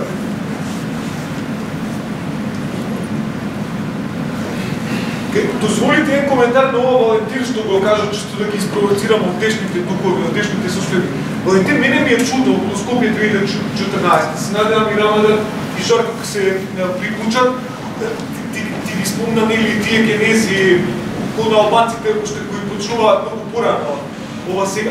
Но мене оно што ме фрапира во Скопје 2014, зашто македонските националисти, и тоа баш оние, како кажам, поизворни, што се скроз десно, зашто не реагираат против Скопје 2014, кој носи една клучна порака, дека нашиот идентитет е фабрикат, дека се фалсификува, дека се создава по потреба. Тоа ми е најневеројатно. Не ми е неверојатно дека сме слаби, тоа го гледам цело време, и дека не згазиле, знаеш, ко германската војска што ја прегласила српска војска. Тоа секојаш сум го осекал, дека овде нема сила, нема граѓанска класа, знаеш, сило тоа, ама зашто? Се ми доврзувам на ова, бидејќи и Буден за тоа зборуваше и Томи на некој начин, бидејќи живеевме во тој комунизам, и таму исто имаше доста сомневања дека таа историја која ја учевме пред се, нели, која почиваше на Втора светска војна и нешто пред тоа, таму произлегуваше целиот легитимитет, идентитет дури на македонскиот народ и на таа држава, антифашизмот како една од клучните, како кажам, темели. Значи, и тогаш имаше мали, нели, како кажам, несогласување дека сето тоа е прилично монтирано. Ама и тоа токму од десничариве, да речам, од малкуте десничари во тоа време. Дека тоа се пакува на лево, на сето тоа. И заради тоа не можам да сватам како можат современите македонски десничари да прифатат дека македонскиот идентитет е нешто што се создава онака со пластика, со пар бајари. Тоа ми е најневеројатно. Според нив, тоа е така, ти си даваш одговор на прашањето. Ствари, точно е тезата дека сме сфабрикувани. Според овие денешни македонски националисти, македонската идентитетска релација од претходниот период е многу скрша, стереотипна, приземна. Ова сега што се нуди е епохална, опфаќа големи распони, големи во неступени димензии се трансформира Лидски обсерваторија. Потоа, ова македонска националистичка идеологија не е традиционална, не е културна, не е она граѓанска. Таа е вонвременска, како да кажам, вонвременска. И таа може да прими се и се што. Не знам што се. Не знам, од Албанија до Амбер. Океј, еве, да дајме шанса на Жарко. Има тука еден интересен парадокс. Најголемото вложување, значи најкапитално вложување на природата беше на површина од 2 километра во општина Центар, каде што вложија неколку стотини милиона евра и ги изгубија изборите во таа општина каде што вложија најмногу. Сега тоа е, ќе видиме едината што ќе донесе, меѓутоа интересен е моментот дека онаму каде што вложија најмногу изгубија, онаму каде што вложија најмногу добија. Дама, на национално ниво ќе гласа цела Македонија, не Центар. Кога се кога? Значи, во што се остои успехот? Успехот е во, според мене се уште, е во пропагандата, во купувањето на интелектуалната елита. Значи, имаме ние еден комплетен интелектуален мол во Македонија. Едно несакање воопшто на академската јавност да излезат од својата удобна позиција, затоа што удобна и не се уште, многу е удобна позиција. А гласното кажување на било што е позиција која што го загрозува твоето работно место и твојот живот. Тоа е ситуацијата во која што ние сега живееме. Проблемот е што отпорот од опозицијата е тотално неорганизиран, ние немаме ни еден акција, немаме списани, не сме доволно сосредоточени да ги мобилизираме, прагматично да ги мобилизираме луѓето кои што може да бидат на наша страна, истите тие што молчат, кои што може би малци ќе треба да ги чепкаме во нивната совест. Во моментот сме во таква ситуација да имаме десетици, ако не и стотици политички затвореници. Не можеме да се собереме 10 луѓе, да направиме една петиција, заедно да побараме или да побараме нека меѓународна подршка за ослободување, за вршење принцип, за ослободување на тие политички затвореници. Значи, прво едно соочување со една реалност во која што се наоѓаме и еден опит да создадеме една критичка маса на луѓе кои што ќе започнат некакви форми на антифашистички отпор. Мислам дека антифашистичкиот отпор, антифашистичкиот фронт е широка, може да веќе видена или потрошена според некои идеја или лошо реализирана, меѓутоа секој е фронт кој што може да обедини најразлични луѓе против она што нам не се случува. Чако ти благодарам, Искра, повеќе. Само ще ви кажа, може би за крај, професор Сврчковски спомна за авторитарниот комунизам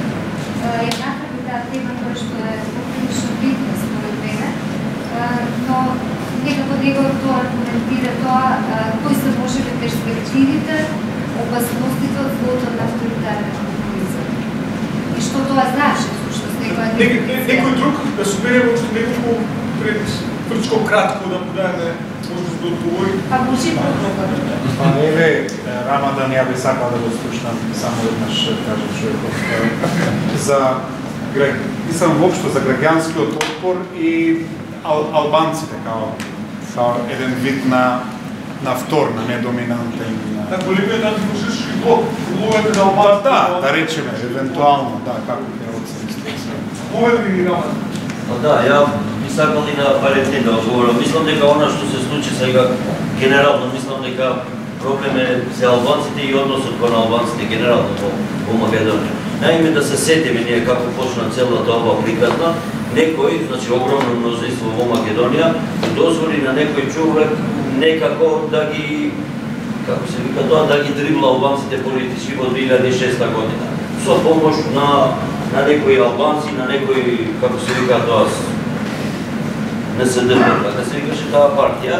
И човекот тогаш немаше мнозинство, немаше идеи, мислам и така беше и чопав и копав и не даваше некоја премисла дека ќе може, ќе биде нешто привремено 2 години и меѓу време човекот значи отвори големи дупки во целата тоа македонштина што беше направена и опознавана до тогаш. За да му одговорам на Валентин, мислам дека тогаш се случи тоа замолкнување на неправдата. Значи се остава да се злоупотреби државата прво по етничка основа, па после тоа почнува злоупотреба на партиска основа, да стигнеме сега да видиме дека има злоупотреба на државата во братушевска основа. Чисто онака. Се знаат тие реципиентите на таа држава се 20 или 30 евентуално и не се повеќе. Тука албанците одговорија со исклучување. Ние имаме една нова појава за која не зборат. Значи ние албанците, не македонците, но тоа се случува, а тоа е исклучување на албанците од Македонија. Првата исклучување се прави со јавност. Вие се сеќавате до пред 2 години најгледана телевизија во Македонија беше БРТ, значи АТВ. Сега најгледана телевизија можеби по посто е Топ Чанел од Албанија. Може тоа да се изменат, ја сега тоа го викам џутура, но албанците прво се исклучуваат со јавност. После доаѓаат турските телевизии, па после овие шишелци. Да, албанците се исклучуваат, ама тоа се македонски граѓани кои се исклучуваат од македонска јавност. И тоа исклучување носи по себе, значи, остават некои работи така да се одбива. Некогаш ќе приметат, некој ставил некој цар Душан, излегува со чикичи, ама тоа е малко. Да, мислам, онака чисто, да. Значи, тоа е само инцидентално. Инаку има голема незаинтересираност од голем број на население кои се македонски граѓани и тоа јас мислам е хендикеп прво за албанците во Македонија, но второ и по населеден рок е хендикеп и за Македонија. Што Македонија не е целовита без тој голем простор на тие граѓани. Рамадан, фала ти, некој друг од публиката Фред Врчко? Повелете, да. Едно кратко прашање. За мене? Да. Прашањето е, што значи за вас да специалистите на хрватски јазик? Во вашата книга Повед во минатото? Мислам добро чуo, што значи гласен? Што значи за тебе да не пишеш на хрватско? Ја не знам тоа да се окей. Книгата Повед во минатото, тоа го потенцира. Изборувате за аматеризмот на јазикот. Како тоа функционира? Сам како, дали тоа навистина функционира? Дали на тој начин се исклучувате кога што значи некоја пресија во вашата култура, или во нашата култура општо, а европска? Дали функционира? Дали општо вие тоа чувствувате дека дава некој резултат? Благодарам уште некој од публиката, да, мислам дека не сватив ќе му помогна на Борис, ако нешто не го јасно. Некој друг? Ако нема друг, Врчко, кратко, на Искра, па Борис на вашето прашање. Ние живееме во еден парадокс. Ние живееме во недемократски систем. Тоа можеме да се сложиме сите, не е тоа спорно. Скоро да не е спорно. Проблем е втор, парадоксот е што Македонија не може да биде саглад диктатура. Та може да биде во Турција, например, се стегнем, може да би размишљаме за тоа. Не може да биде диктатура. прво нема таква структура на војска и полиција, второ пука од внатре Македонија. Тоа нас не се случило што Рамадан го забележува, пуштаат шаловите веднаш.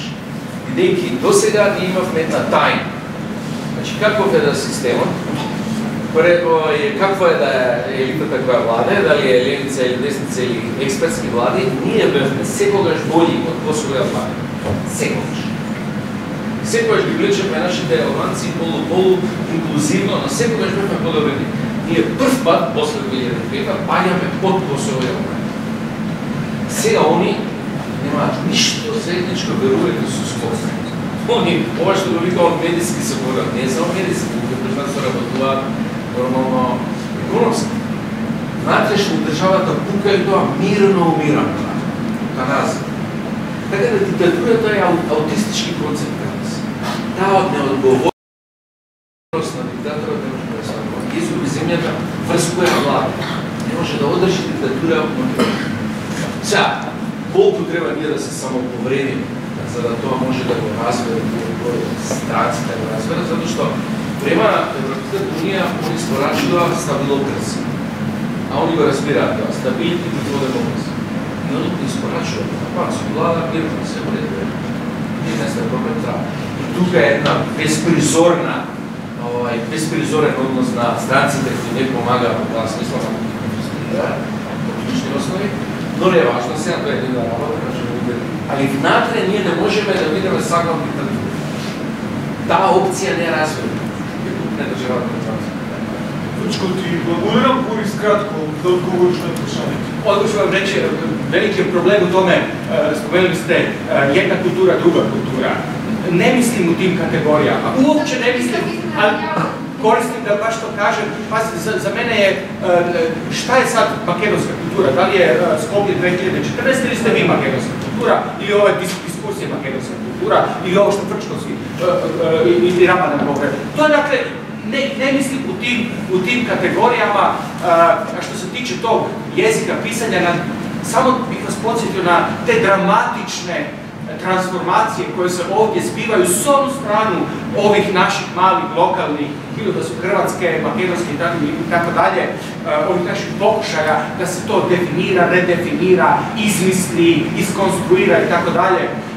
Еден njemački teoretičar jezika, najvažniji kad se tiče od njemačke romantike i tako dalje, progovorio o jednom velikom problemu danas u Evropi. To je ono što on naziva revernakularizācija nacionalnih jezika. I mislio je na francuski i njemački. Mislio je konkretno da je njemački jezik postaje u Njemačkoj sekundarni jezik. Ono što su bili vernakulari prije stvaranja nacionalnih jezika u Evropi srednjeg vijeka. Drugo, postojao je latinski jezik i postojale su masa različitih idioma. Razumijete, između Sicilije i Brista nije se govorilo talijanski, francuski, ne znam, španjolski i tako dalje, nego je postojao jedan kontinuitet koji nije bio percipiran na način različitih jezika. Dakle, postojalo je nešto se slično događa, dakle, pazite, ne govorimo sad o makedonskom i o hrvatskom, govorimo o francuskom i o njemačkom jeziku kao jezicima koji danas u Njemačkoj više ne služe artikulaciji diskursa u kojem se donose najvažnije odluke. Ekonomske, političke, u kojem se reproducira teorija, znanje, misli, gdje se odvijaju na engleskome, tako i ja kad predajem u Weimaru, otprilike od 70-80% na engleskom. Njemačka je puno otvorenija za tu istinu. Pazite, za tu istinu.